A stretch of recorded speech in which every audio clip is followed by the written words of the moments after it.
Hello guys! Welcome back to my channel. At kung bago ka sa channel na to, I am Za and this is Za Canada Vlog. Salamat po sa lahat ng mga nag-subscribe lately at kung hindi pa, mag-subscribe na po kayo. Thank you so much for your support at panoorin lahat ng mga video ko. Anyway, so today may pag-uusapan tayo. So alam mo yung feeling na ng lahat ng tao is umaangat na. Lahat na parang feeling mo ikaw lang yung napag-iiwanan, feeling mo ikaw lang yung nasa baba and lahat sila nasa taas na. May mga bagong hindi literal na umakyat ng hagdan, nakita mo sila nasa taas.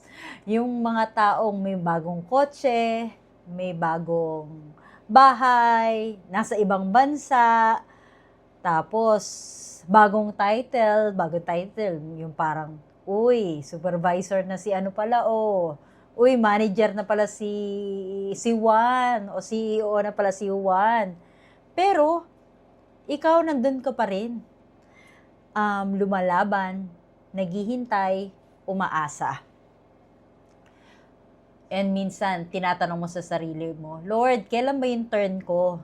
Sabi mo, ano yan? Sabi mo, turn by turn yan. 'Di ba? Kung ganyan ang nararamdaman mo ngayon, panoorin hanggang dulo.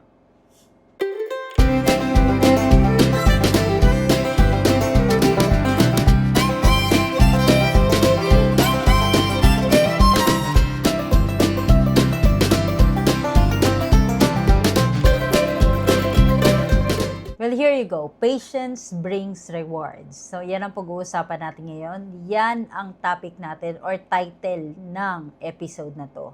Ano nga bang ibig sabihin yan? Napansin nyo ba na hindi tinuturo sa eskwelahan natin yung kung paano maghintay? Lagi lang iniisip na dapat nakapila ka ng maayos or dapat may disiplina ka, dapat kapag turn mo na, magpo at opo ka, gumalang ka, mag-sir, ma'am ka. Normally, yan ang mga tinuturo sa atin sa school. Pero, yung paghihintay, well, comment below kung itinuro sa ano nyo yan, sa values education or ano pa nga ba yun nung bata tayo. GMRC, ayan, yan pa. Good manners and right conduct. O, diba? Tanda ko pa. May GMRC pa ba ngayon? Hindi ko maalala eh. Siguro absent ako. Pero anyway, hindi ko talaga maalala na itinuro yung paghihintay. As far as I know, ang mga tinuro sa atin is bilisan mo, unahan mo, or mauna ka dapat.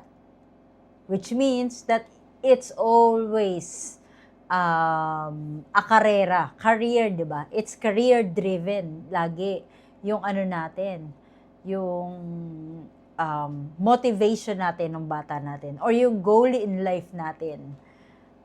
Simula pagkabata, dapat number 1 ka lagi sa klase. Dapat maka 100 ka. Dapat ikaw yung presidente ng klase. Or dapat, kung uso sa inyo, kasi sa public school ako galing, kung uso sa inyo yung row 1, 2, 3, 4, dapat wala ka sa row 4. Row 3, dapat or row 2, dapat nasa row 1 ka palagi. Pero sa totoong buhay, dapat marunong ka maghintay, di ba?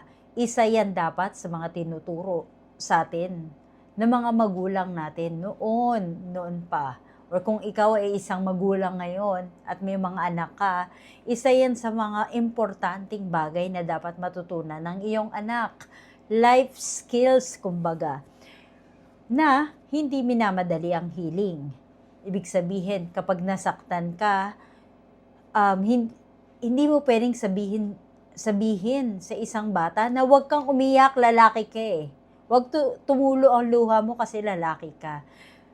It's important to always heal, which means that you always have to process your emotion.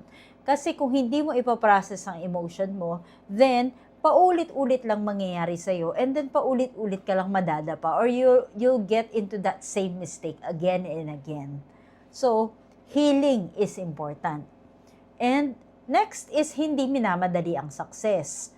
For example, meron kang kaklase na may-ari na ng ano tawag yan, ng properties. Napakaraming apartment, may mga kotse, may bahay, may lupa, may mga kasambahay. However, ikaw, simpleng manggagawa. But then again, have you thought, ano ang ginawa mo? What makes you different from that person? Kasi, ang nakikita mo ngayon is yung successful na siya. But, did you see the process that he actually went through before he achieved those stuff? Maybe hindi mo ginawa yun or hindi mo pa ginagawa yun, kaya hindi ka pa successful ngayon. So, you always have to trust the process. Hindi porket nakita mo silang umangat, ibig sabihin automatic, nakuha nila agad yung mga bagay-bagay na yun. May pinagdaanan din silang mga pagsubok sa buhay before nila marating yung rurok or yung peak ng success nila. So, again, hindi minamadali ang success. Hindi yan tipong nag-grab ka ng ano tawag doon, genie in a bottle, or ano ba tawag doon, lamp. Yeah, lamp. Parang lamp, oil lamp. Yun pala yung kay Aladdin, yung oil lamp. Pag nirab mo, may genie, tapos you'll be granted 3 wishes and automatic successful. Walang ganon sa totoong buhay. Everybody goes through a certain phase before you reach the success. And hindi rin minamadali ang timing. Everything happens for a reason. I always tell that sa mga previous episodes ko, sa mga previous vlog ko. Hindi ibinigay sa'yo yung bagay na yon kasi hindi ka pa ready doon sa